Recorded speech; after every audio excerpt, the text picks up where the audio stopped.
People who have found their friends' secret Reddit accounts, what was the most shocking thing you found out about them? I read a story on AskReddit once that seemed really familiar and noticed a username was the same handle my friend's husband had used for years all across the internet. I went looking through his history and found out my friend had serious psychiatric disorders, was a pathological liar, had emotionally abused him all throughout their relationship, and had turned to physical abuse after getting married, eventually cheated, and they divorced. I was absolutely shocked, since although I didn't see her regularly, we lived states apart, we kept in contact over social media, and I'd had absolutely no hint of this whatsoever.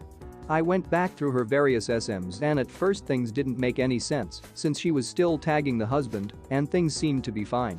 A bit more digging and I realized she had basically nuked her account. The account she was tagging was a fake account, so it wasn't actually her husband, it was just an account with the same name and profile picture, and she was pretending they were still together.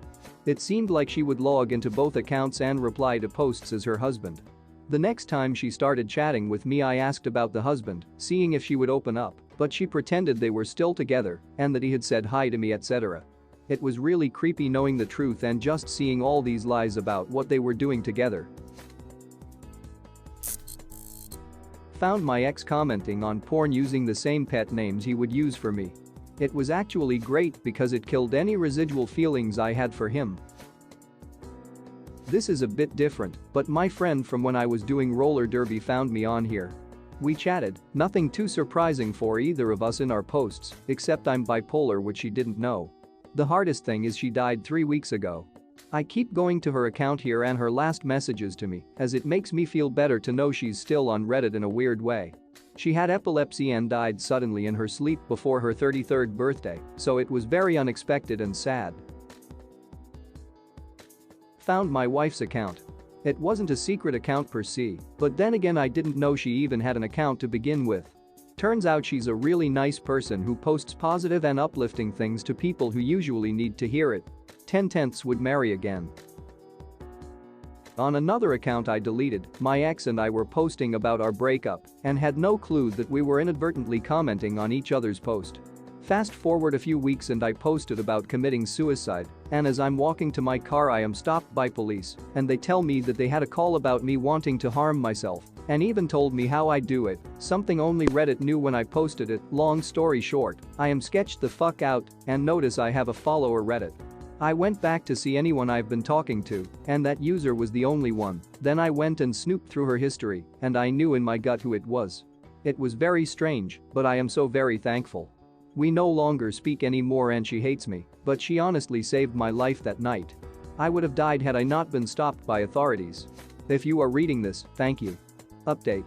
Holy smokes. I didn't even think many people would read this. Thank you everyone for the kind messages and the honor of awarding me gold. Just so you know, this was a little over a year ago and I am so much better mentally than I was. I've been on medication, therapy, exercising, does wonders BTW. If you ever feel like you're in a dark place, just know that people love you and care about you. Even ones that you might not expect. They are strongly opinionated on the idea of circumcision. Like extremely opposed to it. I'm extremely close with this person, and I had absolutely no clue how passionate they were about the subject. That my friend was suicidal. Nobody knew until one of us had to go onto his laptop to turn in an assignment for one of his classes. He thought everyone was just playing with him and that we as his friends secretly loathed him. When we told him, he became mad and deleted his Reddit and said it was all a joke. He killed himself 9 months later. I miss you, Shajid. I have found numerous secret accounts, all by pure accident. So, I'll hit you with the highlights. Roommate has a friend he took headshots for, and I recognized her chest tattoo. She posted a lot on a certain NSFW sub. Found at 2 friends of mine on FetLife. One was married, and the other was her best friend. Found a girl who I went to high school's camming profile while browsing Pornhub. I'm like a accidental Sherlock Holmes for titties. Not a Reddit account, but I found my boyfriend's little brother's Tumblr. To be fair, little bro followed me first, and I didn't realize who it was until after I had started dating big bro. Little bro likes wearing girls' panties, which I absolutely do not understand because it's always the super itchy lacy ones that rip after one wash. You do you, little bro, but get some comfy spandex boyshirt style.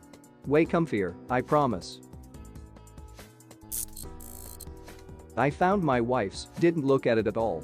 Decided to keep her privacy. She found mine, meticulously went through every post and comment. I felt I could be open and honest online. Reddit is my only social media. We live in a small town, and I'm an oil field trucker and don't interact with many people on the regular. Not many friends or social circle at all. So I was on Reddit a lot and was just plain open and honest. One of my more recent comments was on a long thread, you know. Someone essentially said, I like flashing truckers. They sacrifice family time and social lives for commerce, so I commented, I'm a trucker. But also in the middle of nowhere 50 miles from nearest town, it was a joke. A terrible, not funny, not even really a joke at all. But I was not serious. My wife was sure I was asking for nudes. Further down the comment list she reads one where someone was asking or talking about porn websites. My response, download, my dude. So she went on my PC while I was gone and deleted all porn off of it. And to clarify, I never hid it from her. Never showed her either, but it was just a known fact that I watch porn and masturbate. Most everyone does. I flipped out and in a rage deleted my Reddit account. I hardly ever conducted myself like a perv or anything. I'm a huge hockey fan, most of my stuff was in that. She glossed over all the comments about my perfect sons. Or how sexy I think she is. Or how we've been together since high school and done work to work through some real shit. Nope. All she saw and cared about was that she compares herself to women online. I don't, but she doesn't believe me. Oh. I went back and read her account. She only has like 6 comments. First of all, WTF6? And guess what, all of them were asking for advice about her porn-addicted husband. And typical Reddit, all the responses were variations on leave him. It'll only get worse. Hess lying. He wants other women. I tried to turn this into more conversations. Such as our sex life. We have great sex, but it's only because of what I enjoy doing to her. It's fine. I'm not complaining. And yes, this is probably the most "Ara have a sex" thing I've ever said. She has never gotten me off with anything other than letting me have sex with her. I make her squirt multiple times, and then eventually we're done. I'm also satisfied, BTW. I only say this because I told her that all my skills come from watching porn. Not just masturbating, but like studying it, as terrible as that sounds. I've only ever had 4 sexual partners. But it's not the quantity but quality. But fuck me. It's all just a big sign that I'm unsatisfied with her and that she's ugly in her eyes. So to answer your question, I found out that she thinks I'm a porn-addicted pig.